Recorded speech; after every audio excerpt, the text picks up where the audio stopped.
There are only two sets of shoes at the entrance. Fujini's and Saber's. Oh, yeah, we're back, by the way. I just started reading. Anyways, yeah, we're back. I'm worried, so I go to the living room without saying I'm home. I go through the hallway with quick steps. As I expected, Sakura isn't in the living room. Moreover, there's a person that looks like Fujini doing something like cooking. Oh, welcome home, Shiro. What's with that surprised face? Did something happen? She must have been mixing flour. She puts a bowl she's been mixing onto the table. Yeah, I am surprised. Everything's so different. Actually, I don't remember how many years it's been since I last saw her doing something like cooking. Different? Oh, you must mean Sakura. She went home. Someone from her house called her and she had to go home. I see, so Shinji must have called her. It's needless help, but I guess he wanted to take care of it as quickly as possible.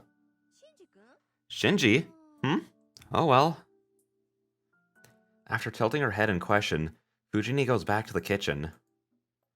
It's so weird doing her voice without being like trying to be like over the top, like trying to actually be like, I'm Fujini, having like a normal conversation.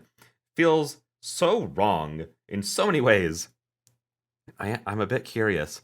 It's not completely dark yet, so I'll stop Fujini's wrongdoing before the sun sets. I'll see how Sakura's doing before. I think that going and talking to Sakura, like, if I could call her, that would be one thing. I want to go to the next page and start saving, like, the bad ends. Should I do that? I don't know. I don't know where I should do the bad ends. Let's cancel that and then put it here. See, I think this and this are the only two viable options. This is definitely a bad end. I'm pretty sure if we go out and try to do this, Ryder will just kill us. So let's not do that. What do I want to do? I feel like I never talked to Fujini. But at the same time, I kind of want to talk to... This is a hard choice. Because how often are we gonna get to talk to Fujini? But at the same time, it's the Bay. How could I not talk to her? Fine, I'll do this one. I have to find out what Fujini's up to. For the peace of our dinner and for Saber, who's secretly looking forward to it. Excuse me? Oh, Okonomiyaki. Okonomiyaki. Are you hungry? You're wrong. Sakura left me in charge, so I'll be cooking tonight. I'll cook for all three of us, so you can go wake up Saber. Wow, I'm surprised. I don't know about her choice of food, but Fujini is acting like a woman, huh? Okay. Yeah, you should be able to cook if you're that old. Huh, why are you cooking rice, Fujini? You don't need rice with okonomiyaki. We do, I'm making kanitama, so it'll just be an omelet if we don't have rice. Fujini cracks open an egg as she says so. The egg drops into the flour she's been mixing. I'm surprised. It seems kanitama and okonomiyaki are the same thing in Fujini's head. Fujini, I know you'll realize your mistake in a few minutes, but I'll come out and tell you. Oh, that's the best way to start a sentence. What? Alright, tell me. She must think something's wrong as well. She looks at me with respect. Well, that's not kanitama. It'll be a horrifying dish where you'll be putting okonomiyaki on top of rice. So let's remake this. I clearly tell her. Isn't it the same putting omelet or okonomiyaki on rice, kitchen chef? Or is that chef or chief? I'm always bad at that. No, first of all, I'm not a kitchen chef. We'll give Saber a wrong impression of Japanese food. Let's remake this. I take the bowl away from Fujini. No, I mix it so we can't waste it. No, I'll make some snacks with this later. Dude, I wish I could be as good a cook as freaking Shiro. I love to cook, but it's one of those things I'm so bad at it that it always ends up taking away. Like, let's say I'm following instructions, and like I used to get HelloFresh a lot just because like I like eating healthier most of the time, and not having to go out to get food and that kind of stuff. And it'll always tell me like, yes, this will take like 25-ish minutes to cook and like 10-ish minutes to get ready, and then about like an hour later is when I'll be sitting down to eat. So like I'm just a terrible cook, but I'm jealous. The fact that he can just go, no, I'll take the stuff that you sucked with and turn it into a snack later. Like, I'm so jealous. You go crack about 5 eggs and mix them thoroughly.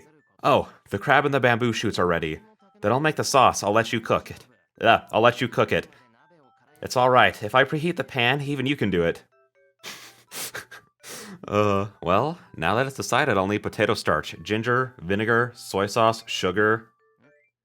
What? I told you to do the eggs. Don't mix them too fast, okay? Use a chopstick and use the whole bowl to mix them.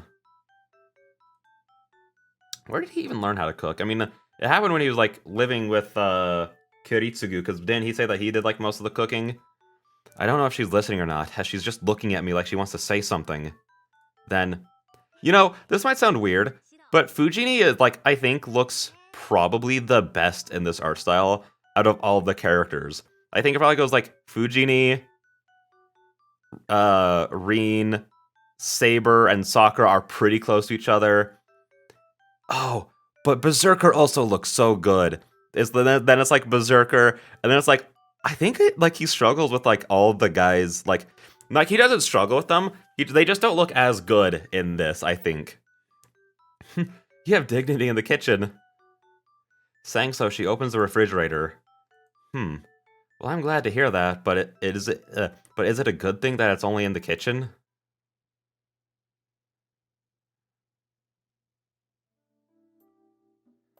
Dinner's over. I finish cleaning up after dinner and face Saber in the dojo. I tell her what happened today, about how we eliminated the boundary fill at school, and how Tosaka is expecting a counterattack tomorrow. I don't tell her about Shinji. I don't want her to consider him as an enemy until I figure out his true intentions.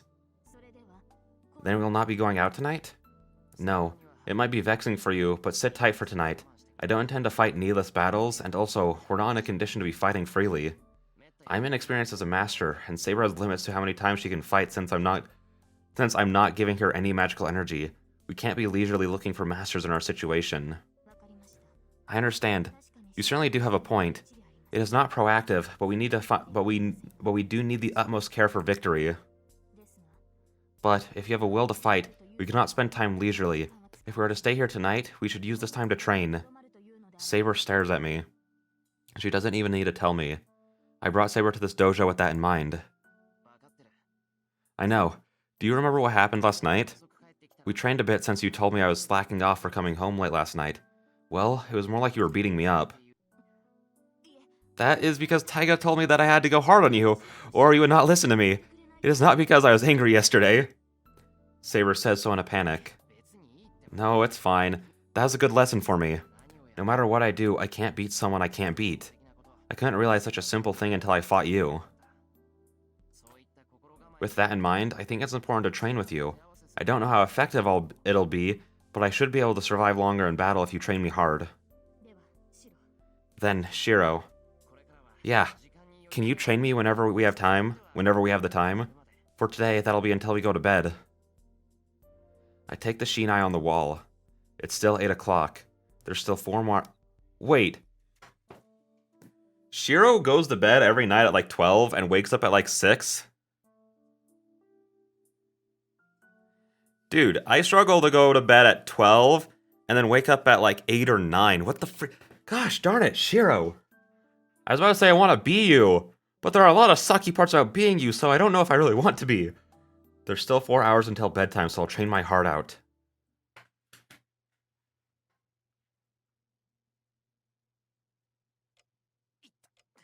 Ouch, man, Saber never went easy on me. I get into my futon. My body is covered in bruises and pain-killing patches, and I'm sure it'll be all sore tomorrow. I'm tired. I take a breath. I train my strengthening magic after Saber's training, and I'm both tired physically and mentally. Saber and Fujin are sleeping in a room a bit away from here, but I don't care. I'm just tired. I'll sleep for now and prepare for tomorrow.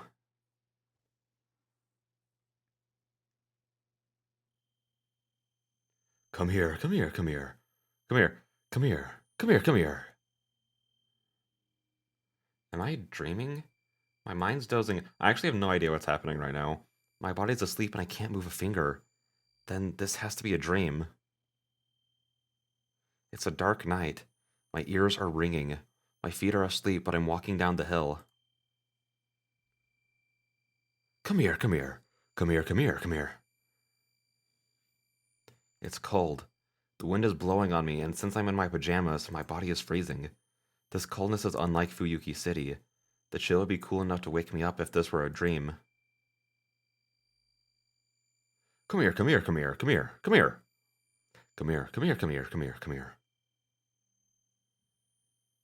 I walk through the empty town. The annoying sound won't stop. Ignoring my shivering body, my feet are moving towards somewhere. Oh. I try to scream and realize that my throat is frozen. This isn't a dream. This can't be a dream. But my mind's still asleep. My limbs, they aren't following my orders and they are walking out on as if manipulated by something. Come here, come here, come here, come here, come here, come here, come here, come here, come here, come here, come here, come here, come here, come here, come here, come here, come here, come here, come here. Oh, this must be the destination. My feet move faster as they move up the stairs. Now, come here, boy. Now, come here, boy. Now, come here, boy. Now, come here, boy. Boy, boy, boy, boy, boy. The ringing in my ears turns into a voice. No, that's wrong. The sound hasn't changed at all. It has been repeating the same thing over and over. Come. What fills my head is a female voice filled with magical energy. I see the mountain gate. Something's on the other side, and if I cross that gate, I won't come out alive. I don't know what this is, but my dozing mind screams out for me to run away. Go back, go back, go back. Stop, you can still make it. Wake up and go back. Wake up, wake up, wake up. I didn't get to finish reading. Don't listen to that voice. Okay, that's it. Oh, my consciousness wakes up. My head clears and my will finally returns. But it's too late. My limbs don't obey me as I go through the mountain gate.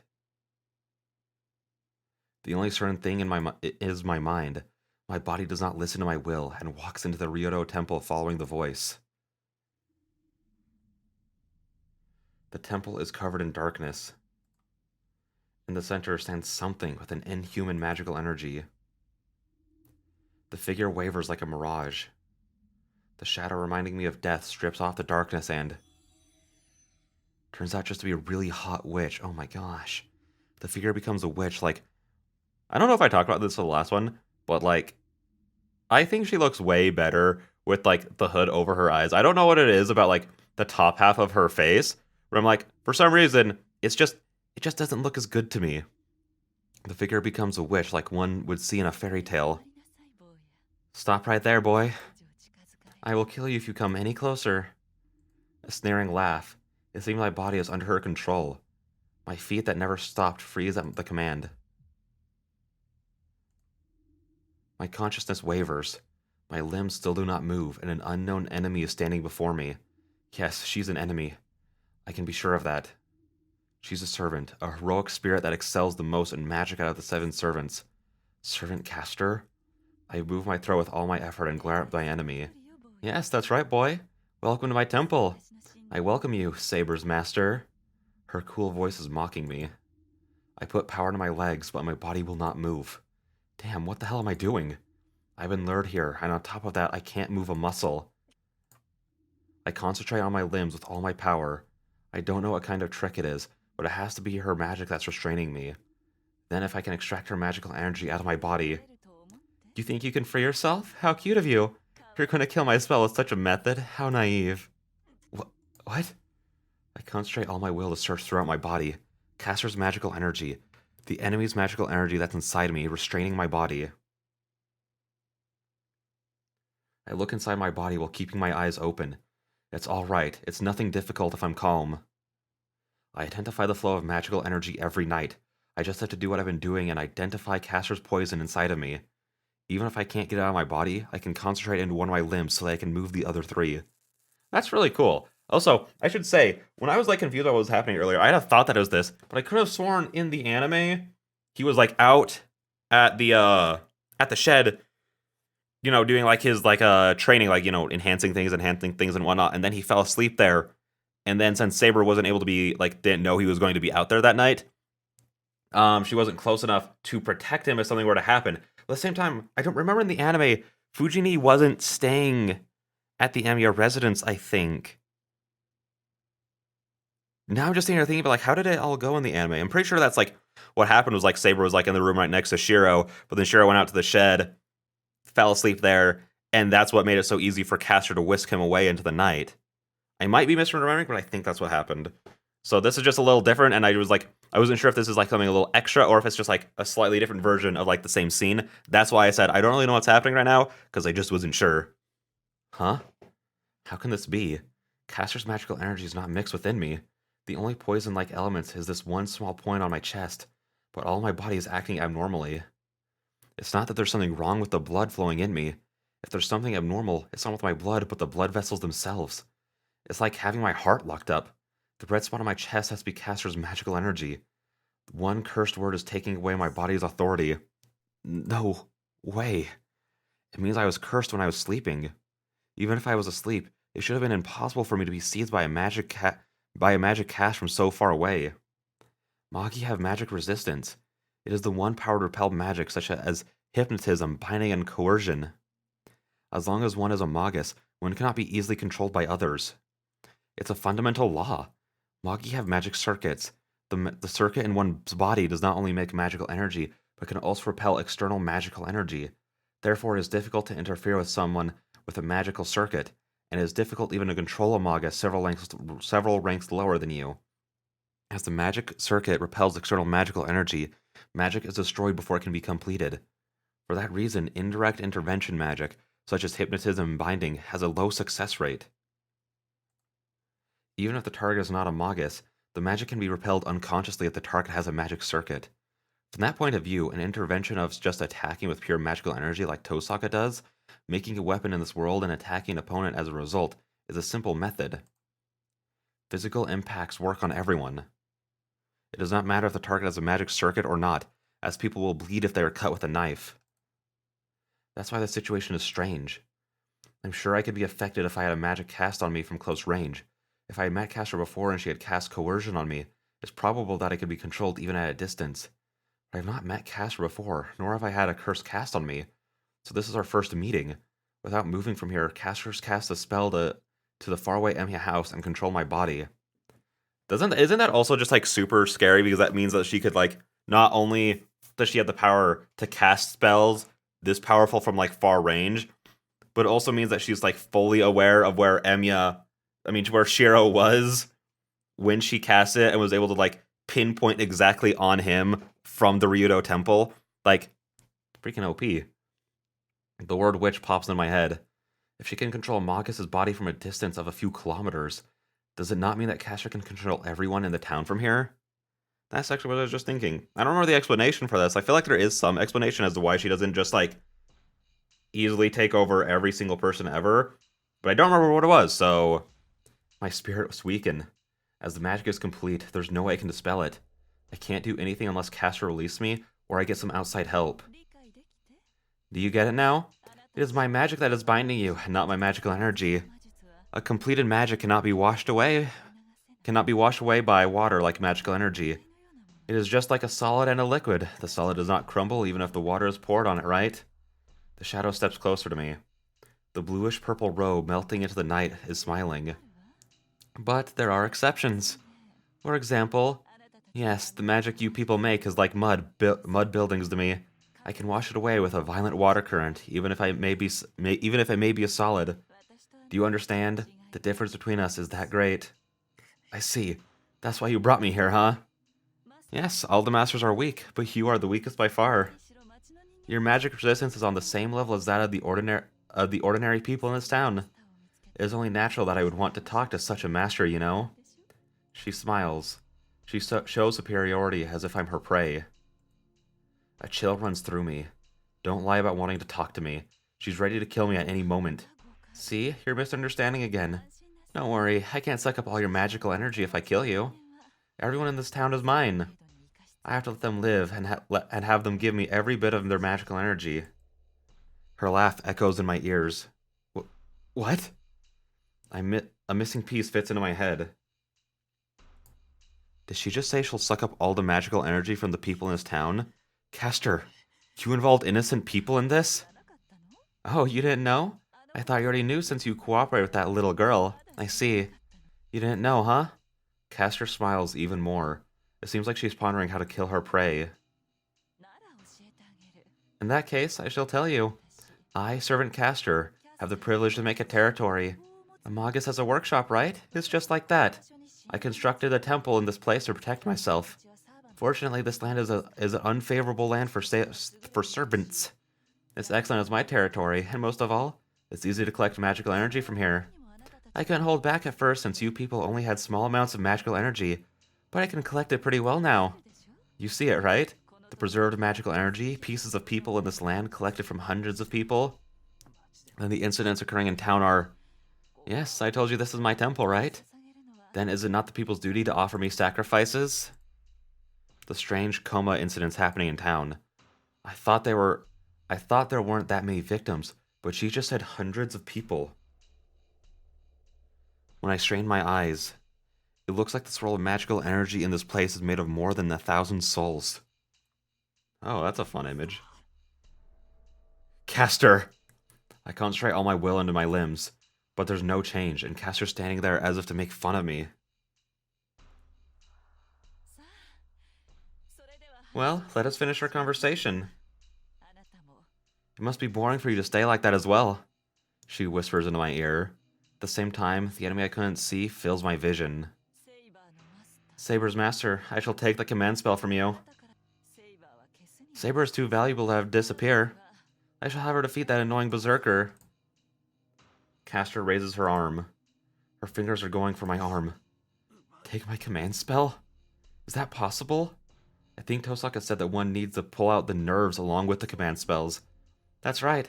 I will cut off your arm and transplant the command spells to my master.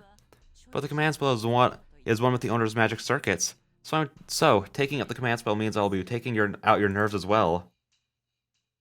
Castor said so as if it's nothing at all. What? Pull out my nerves? She'll cut off my arm and take all the nerves of my body with it? If she does that, Yes, you should turn into a vegetable.